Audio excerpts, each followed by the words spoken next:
Yalimada, my name is Fahim Sachedina, and today I'm joined by Zabeen Hirji, Future of Work Advisor to Deloitte and former Chief Human Resources Officer at RBC, Canada's largest bank. She's also a leader in civil society and a visiting professor at King's College London, as well as on the External Advisory Board for Equity, Diversity and Inclusion for UK Research and Innovation. Zabeen, thank you for joining us today. Thank you, Fahim. I'm delighted to be with you. Fantastic. So in your role as an advisor to Deloitte on the future of work, we always continue to hear about the future of work and this concept. Can you explain what does this mean to you? And why don't we start with the key trends driving the future of work? Sure. Yeah, that's a great place to start. And off now, when I've been talking about it over the last few months, there's a little bit of a pre-COVID and during and post-COVID conversation that plays out.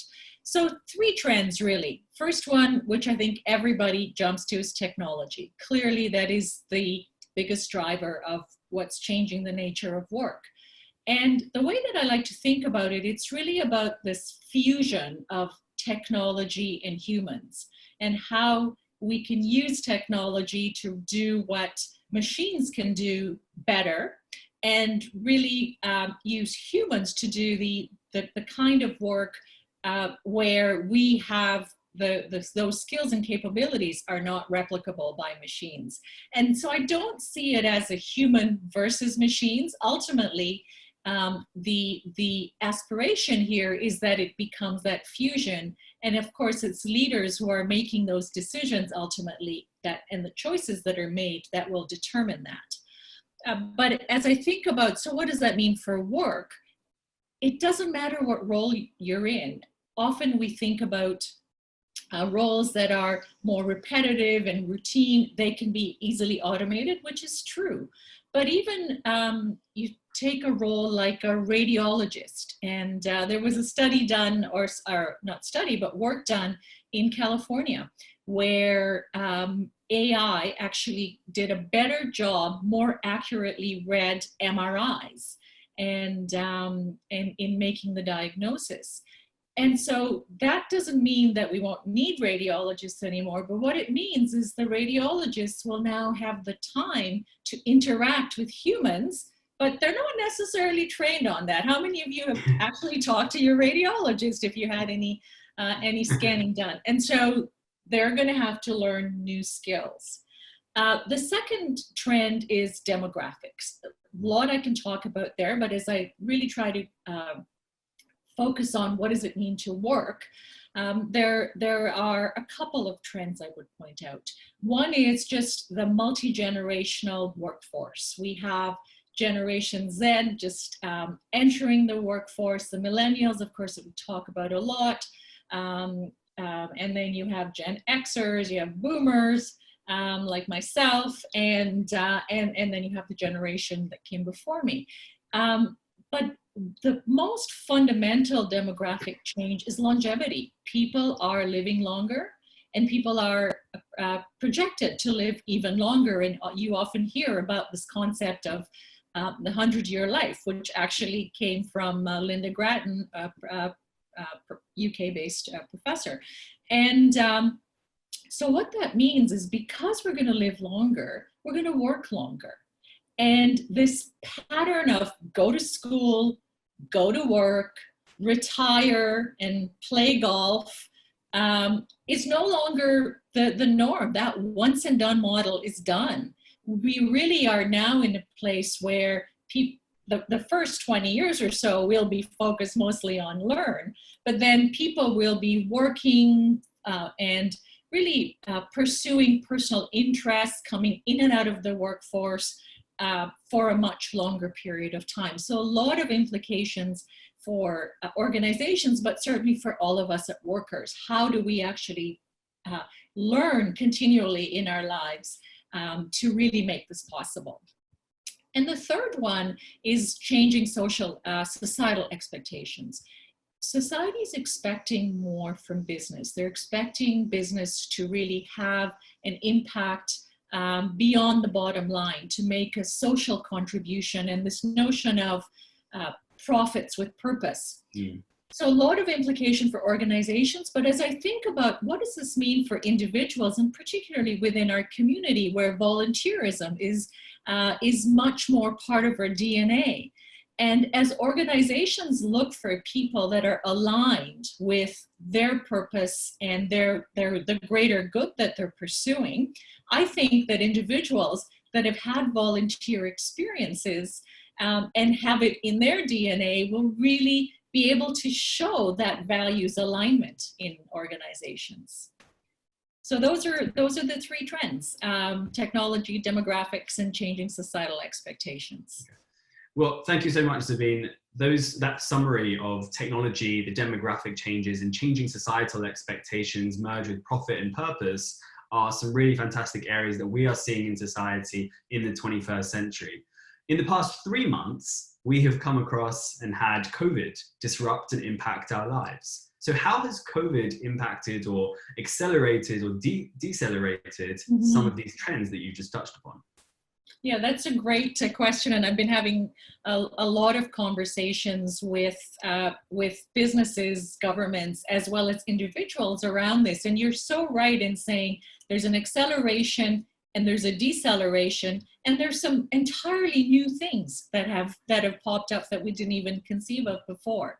I think the first thing that comes to everyone's mind is this working from home. And while organizations have been experimenting with that and had flexible work policies even in place, they haven't been used that much because to some extent there's a stigma attached to it. My neighbor works in financial services, and he said to me, pre-COVID, when someone said, I'm working from home tomorrow, we'd say, yeah, sure, you're working from home. And today, of course, we know that that's possible. I'm sure the UK stats are in the same range. In Canada, 42% of workers were working at home during the lockdown. So that's about 5 million workers. And that number is staggering. We could have never, ever got to those kinds of numbers under any other circumstances. But I think what that shows is the capacity that we have as human beings as well. We adjusted, we learned, we tested. We're constantly getting better at working from home, using the tools, figuring out how to collaborate. But there is a burning platform that's visible. And so we have all come together and made it work. So as I think of some of the things in terms of being longer term successful in the future of work, that burning platform is not visible and it's not as immediate, but the future of work is now. And so how can we use and draw on some of those same human capacities that we have to prepare ourselves to be successful? So as I also think about this, working from home, what the questions for me for an individual then is, how do you get really good at it? How do you become known as somebody who's got this figured out, who can be productive, who can support other colleagues, and how do you describe that to an employer? So for all of us that are doing that, let's actually start to take some notes and keep track of how we're adjusting, and then articulate and do a story. Visualization is very powerful in terms of how you can convey to employers that I'm actually very adaptable and able to do this. What we're seeing really in this environment is the rise of human skills, what people often call soft skills, become really important. The other change that's accelerated is some of the culture change aspects, where organizations, for example, breaking down of hierarchy. It's not so much, it's really more hierarchy of knowledge, not title or level, as we are needing to solve problems quickly, as we're working in unfamiliar circumstances. And so for somebody, for an employee, what I see there as an opportunity really is, are you stepping up? Are you taking this opportunity to really bring your best self forward and to bring visibility for yourself to other people and other leaders in the organizations that you might not normally have that opportunity to. So use this moment to step up, to speak up, and to really demonstrate what you're able to do.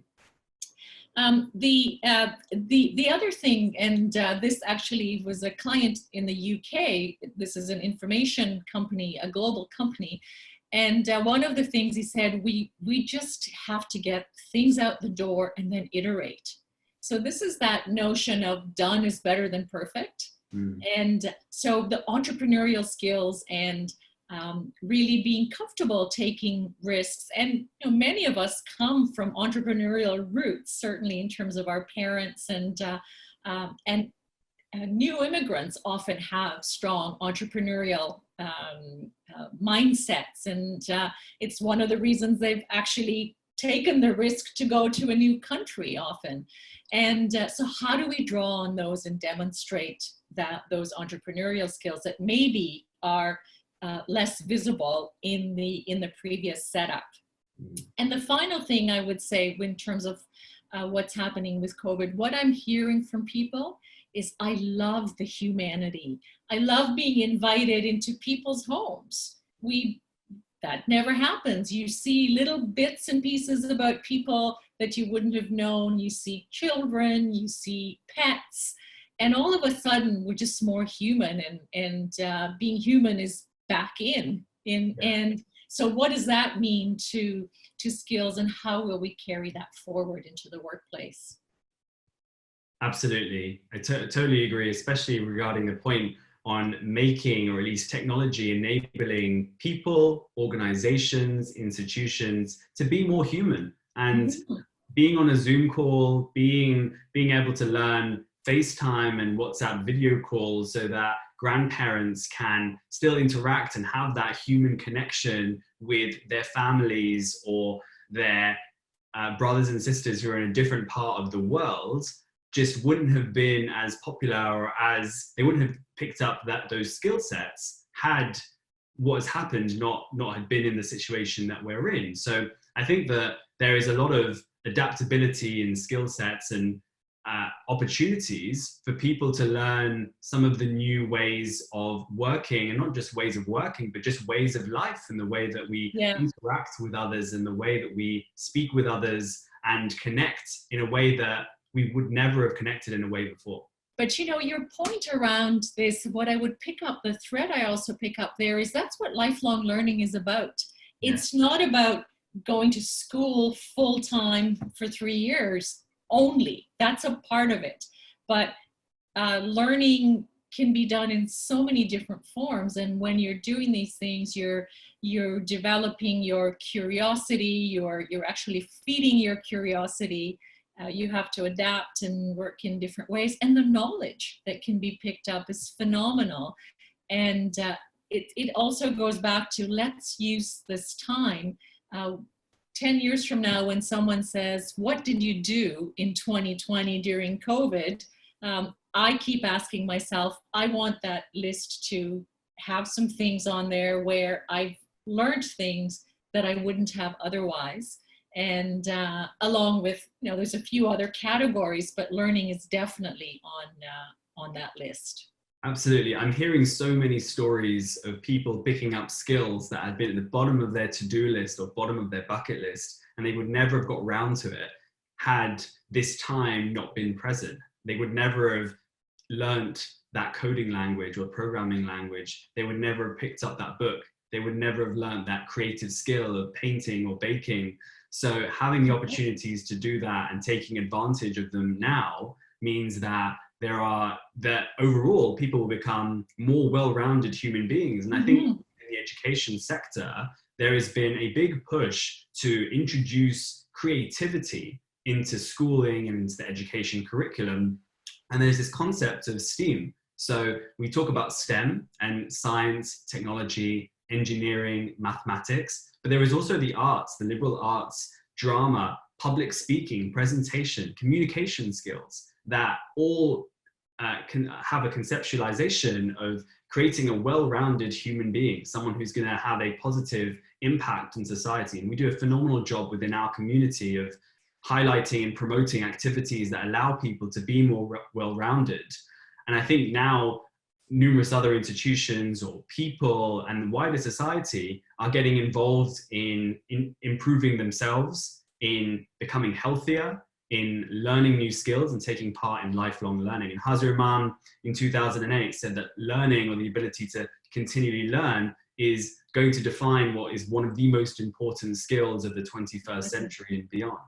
And so taking the message that we continually hear from our Imam is so critical, especially during a time like this. I just maybe riffing off that a little bit, this whole notion, as you talk, as I think you've really touched on, of these human skills, and they are things like, some of them are a little bit harder human skills, like problem solving and critical thinking, more cognitive, and creativity. And then you have things like empathy, really being able to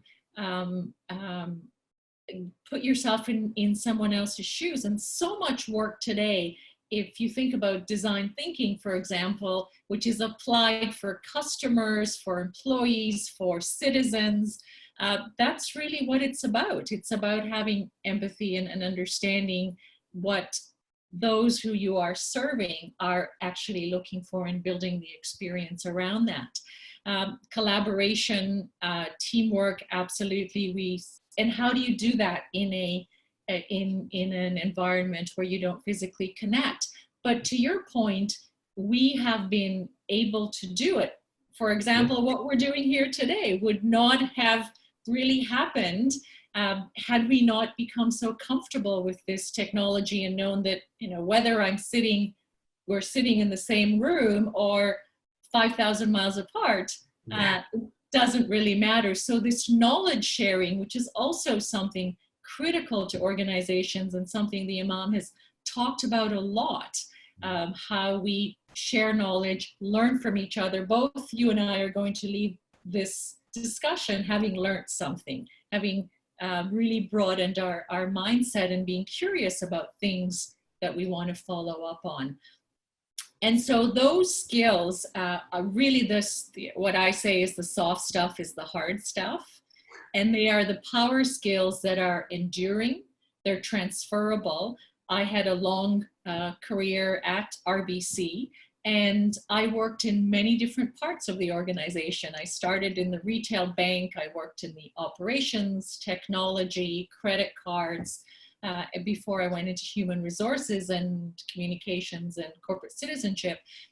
But it was, what really made that possible was those human skills. We didn't maybe articulate it in the same way, but I worked in an organization that believed that you can actually teach people the technical part of the job and the knowledge.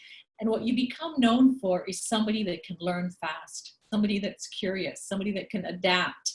And so while it might take a little bit longer, what they also know is you're bringing knowledge from other parts of the organization or another organization, which makes you different. It's a different kind of value add that you bring to the table. So it's a very real concept, and it's what's challenging is how do you describe that, and how do you make it a little more tangible when you're discussing it with employers? And I think that's the opportunity that everyone has, is to really tell a story about those skills where you've demonstrated them and how they're transferable. Absolutely. Being able to communicate and story tell how your journey, being able to articulate the experiences, the skills you've accumulated, what you've done up to that point becomes so critical and so important. And even when we think about industry and we think about numerous individuals who may focus solely on academics, it's not enough in the 21st century to just focus on one sector or one area. You actually become more, I guess, as more of an asset to society and more of a positive contributor with the more varied experiences that you do, because you can take and bring into account multiple perspectives, look at things from different angles. And it's just so important that someone in industry is able to learn some of the more entrepreneurial skills, and others who may not be involved within, let's say, technology or be involved in areas such as, data analysis, that they also acquire those skills. If you're involved in the sciences, it's equally important to have the soft and the hard skills. But what I really liked is where you said, the power skills, and that becomes really, really critical. Areas around empathy, creativity, problem solving, critical thinking. This all becomes the building blocks of people being able to build better versions of maybe what they would have done previously. So we take this as very much an opportunity to build some of those building blocks and to continue the work that you can do in somewhat of a varied way, but being well-rounded in the work that you do. And that's really the fundamental of the concepts of STEAM and creativity and being able to articulate these areas. But I really love the point you mentioned about just being a storyteller, going back to reading some of those fiction books and applying the way that some of those are articulated to your own life, so that you can tell a story about what you do and who you are. Exactly. And I'm often asked by parents, what can I do for parents of young children who are still in kindergarten or primary school, nursery school or primary school. And these power skills are something that parents can really have a huge influence on. So we take curiosity, for example. What's your dinner table conversation? Are you asking good questions? Are you teaching your children to ask good questions? In fact, I would say with curiosity, your kids can actually teach you, because we beat it out of them. So perhaps not the best example, but empathy. Some of these power skills are really something that I think we, as parents, we just subconsciously do it. But how can you crystallize that a little bit more and think about how those skills are actually developed in children, and certainly something like resilience, which is really being called upon in this particular time. And I think sometimes we do hear that perhaps the generation of really young children have not had to deal with as many challenges, and the resilience may not have been built up as much. So this is a great time during COVID to really, again, help to crystallize that learning for children around what that means and how you bounce back and forge ahead and face the challenges. So again, a lot of opportunities to incorporate. I talk about it as learning in the flow of life, in the flow of work. There is absolutely the formal part of learning, but so much of it happens day in and day out, and along with some of that formal commitment. And time is always the big obstacle that people we all put up. But at the end of the day, we do make choices about how we spend our time. And I love the analogy of fitness. You don't just go to the gym and do things to stay fit until you graduate from university. You don't stop. You actually continue it. And trust me, as you get more mature in life, you actually need it even more. And I have my gym set up behind me here as the gyms are closed. And so it's the same with learning. There are choices that we make, and how do you carve out that time to what you watch on Netflix? There are a lot of good documentaries and lots of online learning. So, and that's ultimately, I think, when How's Your Mom talks about lifelong learning, it's that combination of formal and informal, and of course the coaching and mentoring, which is something that as community members, there's an opportunity there, I think, to learn with and from different generations as well. Absolutely, absolutely. And from a lot of what you've been saying regarding lifelong education and some of the things that people can do, whether it be online courses or taking part and watching one of the shows on, Ismaili TV to learn baking or learn how to Zumba, maybe for the first time. A lot of these are different skills that people are acquiring, and these become some of these building blocks that allow people to thrive and increase their self-esteem, their confidence, and just the variety of things that and opportunities that this opens up for people. In a lot of the articles and blogs and written essays that I've read that you've authored, you speak a lot about a skills-led recovery being the new currency of the future of work. I was just hoping you could touch upon that idea, because I found that really, really interesting as I was reading through. Yeah, I think we're really moving from this notion of jobs to skills because of the rapid change in jobs. For example, most primary school children, when they graduate from university, they will go into jobs that don't even exist today. And even if you think about some of the jobs, we talked a little, I had an example of a physician where clearly we're going to need physicians, but how they do their work is going to change dramatically. And again, we saw that in COVID, how the telehealth or video health has just skyrocketed. And that requires, again, different skills. So, the notion of skills is they become, it's like I think of it like a portfolio. Your portfolio has skills and experiences, and it's the skills that are more transferable. Particularly the human skills that we talked about, and at the same time, the digital skills have to be continually kept up to date. The half-life of technical skills now is about 3 to 5 years. So for all of us, it's not just about getting the next promotion. It's actually about being able to continue to be productive and be able to do the jobs or the roles that we're in today. And so I think when you break it down as well into this notion of skills, it becomes, we hear about micro credentials, for example, where you're really adding to that portfolio. You want diversification, just like a financial portfolio. I knew that my banking would come into play at some point. And in a portfolio, you shed the non-performing stocks and you add new stocks that you think have a longer term payback. And skills are very much the same. You may not be able to use them right away, but the diversification gives you optionality as the world changes, as jobs change.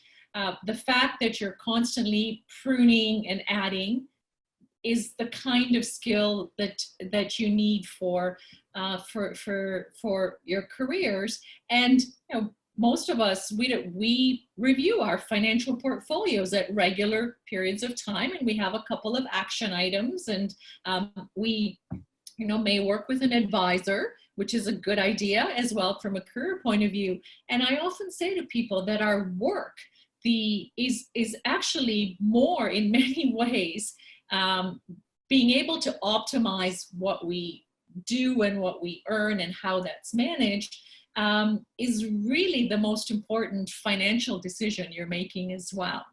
And I want to be clear here. It's not about just seeking jobs that pay well, because I'm a strong believer that you go with your passion, you go with where you want to really contribute, and where there's opportunity, but then you get really good at it, whatever it is that you choose.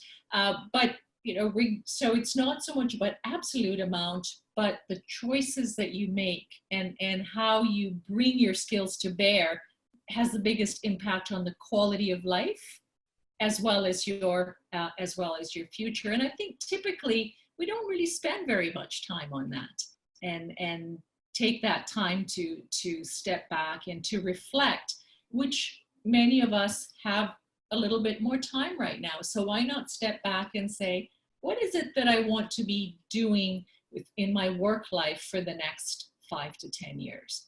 And how do I chart that path?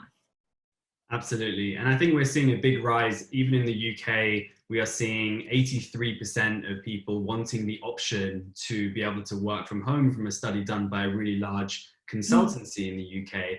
As well as that, we are also seeing children and kids looking at having an online or wanting to pursue a variety of different careers because they see that other people are doing the same thing. No one is staying in a job for one particular time.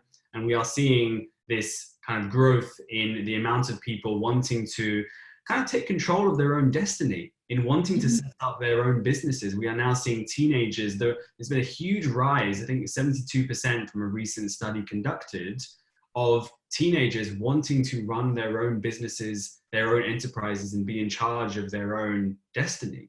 And I think that that is one remarkable statistic, because we're not just seeing that from, at least in the UK, and I'm sure it's replicable elsewhere for that age group. We are seeing that across the board. We are seeing folks who have been professionals, economic professionals, economic productive professionals for a number of years, for decades, now looking at COVID has disrupted their life.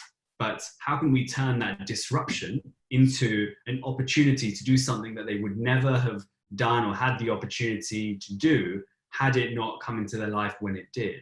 And whether that be setting up their own businesses, whether it be joining a new club, if it is learning a new instrument, they would never have taken up these opportunities. So I think it really goes back to the point you were saying, which is pursuing your passion and using this time as that opportunity to say, how do I want to design my life? How do I want my life to go? In what direction do I want it to go? And now is the time whereby people can take that step back and be able to really think about how they want to design that in a way that suits their way of working. And we are even seeing in the technology fields and the environment, a number of companies are now permanently shifting towards a distributed model. So we talk about people changing their own destiny, but companies are changing their destiny. They are now allowing their workforce to be entirely distributed. And this isn't just very, very small companies. This is companies as large as Facebook and Twitter who are giving their employees the option not to ever go back to the office, and they're happy for them to stay in their homes if they feel that that is the way they want to design their life and be the most productive. And it also touches upon the other point you mentioned beforehand regarding resiliency, adaptability, and empathy, which is being able to understand people in this way of working, and at the same time being resilient and flexible enough to adjust, to adapt. We spoke about iteration and the company iterating their strategy. Maybe people are also iterating and changing and tweaking how they want to design their life and what they want to do. So we are seeing that across the board, whether it be technology companies to individuals to larger institutions and groups. And I can only see that trend continuing. Absolutely. And your needs change over time as well. So that's where the flexibility, adaptability of yourself as well as organizations comes into play. But what maybe at a certain point in time, an arrangement of working from home, for example, may be perfect for someone. Later on, the need or the desire for more social contact, for being in a different environment, or sometimes there isn't a suitable environment to work in at home, means that they will want to do something different. So absolutely flexibility at both ends. And the comment you made about entrepreneurialism, absolutely. And that is a skill that organizations value as well, large organizations. And so again, how, I'm seeing that in how hiring patterns are changing, where that's really valued, because a lot of the skills we talked about earlier, curiosity, ability to learn, creativity, resiliency, And often, somebody who can take ideas to action is what you see there. And so what we'll see more of in the future of work is people moving from different, in and out of different forms of employment. So from employee to contractor to freelancer to entrepreneur to sabbatical. And that's one of the things, while there are many similarities generationally, I think with the millennials and following them, probably Gen Z will be similar. They're much more comfortable moving in and out of different forms of work. And now we've discovered that actually can work for beyond them, because we've done the hard work of habits are formed, I think they say in 60 days, I think is the number. So we're way past that. And so, it's a capacity that we have for sure. Absolutely. Thank you for reminding me about the sabbatical that I am hoping to take very, very soon. Excellent. So one thing I wanted to leave everyone with was practical takeaways. And there are lots of people tuning in, whether it be new entrants into the job market to people who've been in employment for an incredibly long time and they are mid-career, to people who don't necessarily need to work, but they want to work and they're maybe approaching some of the latter years of their career. So thinking about those, at least those three areas and potentially others, if we were to start with new entrants, what would you say, or what advice would you give them, thinking about the discussion that we had, and what should they be focusing on and thinking about regarding this concept of the future of work? Yeah. So let me actually start there, maybe with perhaps empathy. I think for a lot of new graduates, there is a bit of a concern and disappointment. They've worked hard. They graduated with lots of hopes and dreams for what their first job would be. And right now it feels like a setback if that hasn't materialized. The thing to remember is if you go back to the 100-year life, in the whole scheme of things, you have many decades of work ahead of you.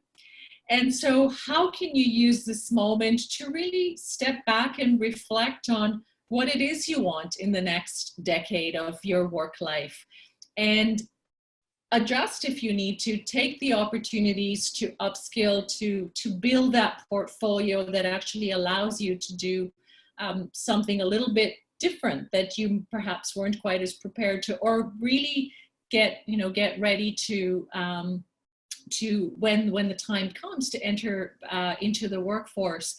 And so don't worry about it. I would say, in fact, I was watching a video on one of our Ismaili networks, and Ali Velshi, who I'm sure many people know, he's on MSNBC, and he said, it's a little bit like the Second World War in that everything was halted, but we did get through it. And what's different now is people are going to live longer. And so there is ample time for you to catch up economically and from a career point of view for the entrants.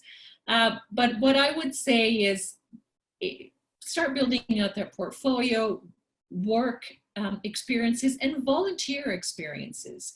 Those are increasingly being valued, particularly when you can make it tangible with, this is what I did, this is what I learned.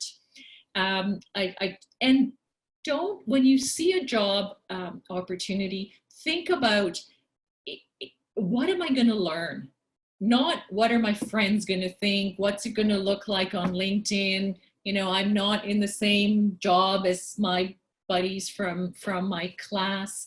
Judge your success by your own standards. And I made many choices during my career that at the time people would have wondered. I took a job at a lower level, which many people would call a demotion. I knew that I was going to learn from that experience, and I absolutely did.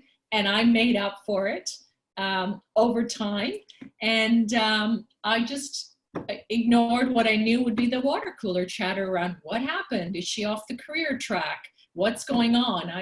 I knew why I had made that choice. And so I know it's hard with social media, but don't really try to make choices on learning and judging success by your own standards. Absolutely. I love that. Judging success by your own standards should really just be a mantra of life to many, many people. So I absolutely love that comment. And so shifting gears a little bit, if you were now putting ourselves in the shoes of someone who is mid-career, whereby they have probably got and accumulated a few years of experience and they've been in an industry or an area for a long time, what advice would you give them? So I started off by talking about human-machine collaboration. Regardless of what your career, your profession is, we are all going to have to figure out how to use technology in our work and how to work side by side with technology. It's no longer about, oh, you know, I'm going to retire in a few years and I can get by. I would say really building up, and it's not about all of us becoming coders, but it's really being digitally savvy, data savvy, and really starting to understand and even lead in using technologies like AI, for example, to have some of the routine, repetitive work being done by the technology, and building those human capacities and the ability to move into that sort of work. And in many professions are already being affected: accounting, law. We talked about medicine, so absolutely do that. The other thing, I mean, I've talked about upskilling, full-time, part-time, go back and build out those skills. And for the digital capabilities, think about reverse mentoring with a younger person, where they can help you accelerate on the digital skills, and where you can share some of your knowledge, some of the soft skill development or the power skill development. And I have found I have used reverse mentoring a lot. In fact, even now with COVID, I'm pretty much able to keep it up through this channel. And certainly when I was the HR head at RBC, every week I met with 3 young people and who worked in the company. And it was, in fact, probably 2 in the company, 1 outside, to stay current on what's going on, to know what's important to them from a work point of view, and to learn from them, to learn not just technology, but many other ways of thinking. And that was a choice I made in terms of learning. And they often thought they were being mentored by me, but I actually was getting more than I gave. So that's, I think that's a great way for anyone to really do that kind of reciprocal learning.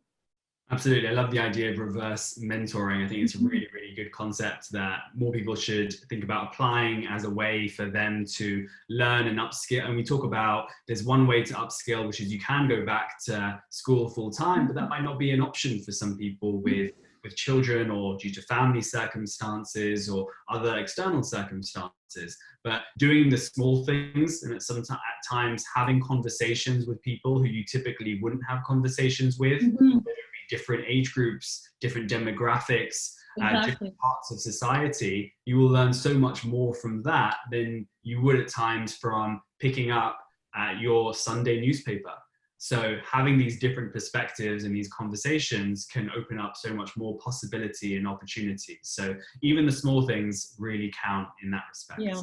And Fahim, one thing we didn't touch on that I think is worth touching on for any of the groups is the skilled trades, where whether it's electricians, welders, plumbers, construction, those jobs are changing very, very fast. There's that human-machine collaboration is certainly playing into it, and they offer a lot of flexibility. They're well-paid jobs, And not everyone is, we're all different, and we take different paths, and I think those are absolutely skills to consider. And it's going to be a while for some of those jobs before technology can take that over. I don't know if a robot can come and fix my bathroom yet, but you never know.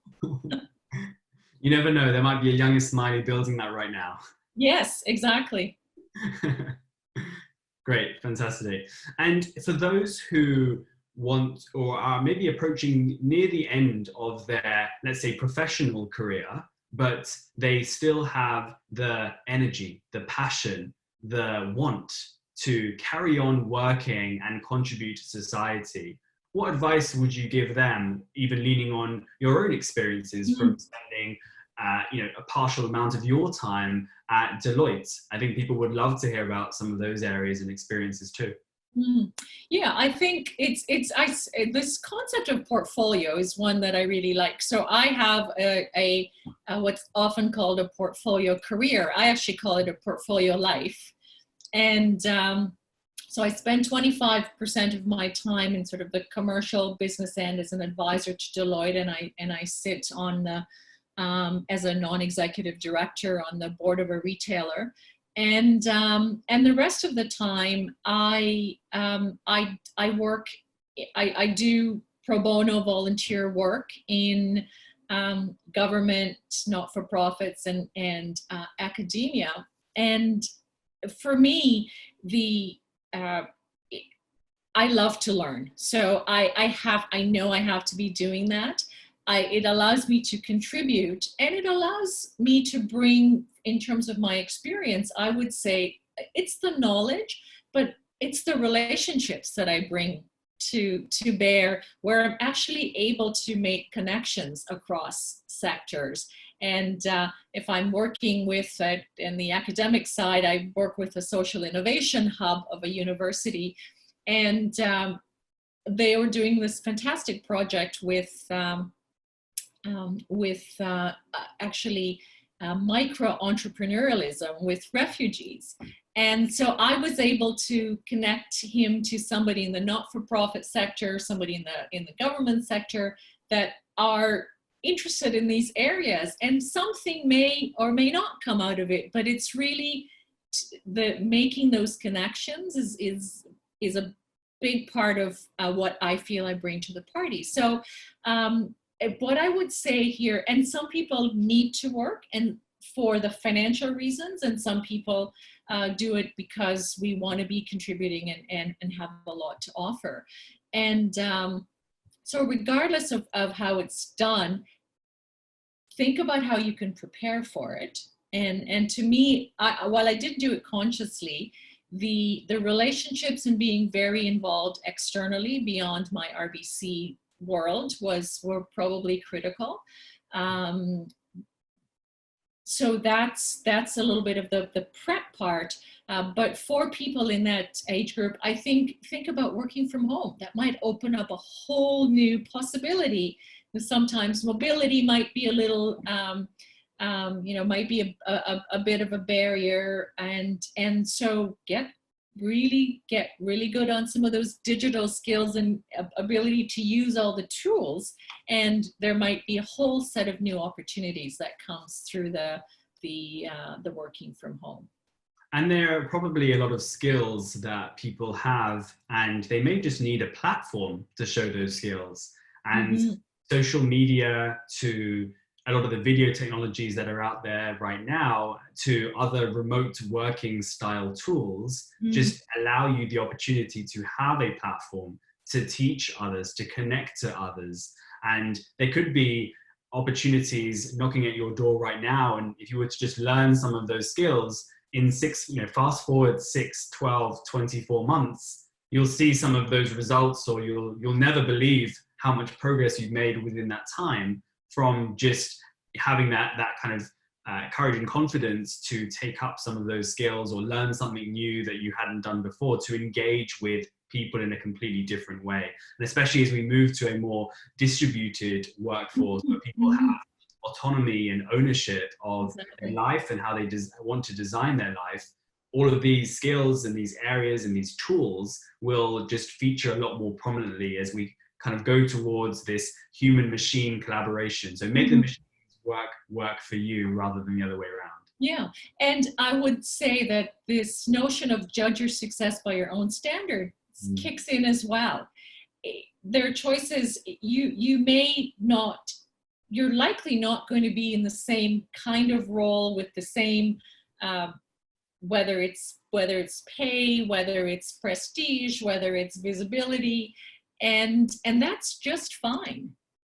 So very much for myself, I came from the, as you mentioned, you know, the largest bank in Canada, and actually the largest on the Toronto Stock Exchange. Although there is a tech company now, Shopify, which is neck and neck. So I don't know where they are today, but that's not what I have now, and that's not what I want now. I'm happy to be leading and supporting and advising from the background and contributing in a different way and helping to build the next generation of leaders is a huge opportunity, I think, for people at sort of my stage and age in life. And the rewards, I say to people, I get more than I give. That's, I think, a great place to end this stage in career, and in fact any stage. Don't wait to be involved. That's one piece of advice. People always ask me, what's your advice? Don't wait to get involved in community, civil society until you retire and have more time. It makes you a better human being, a better parent, a better spouse,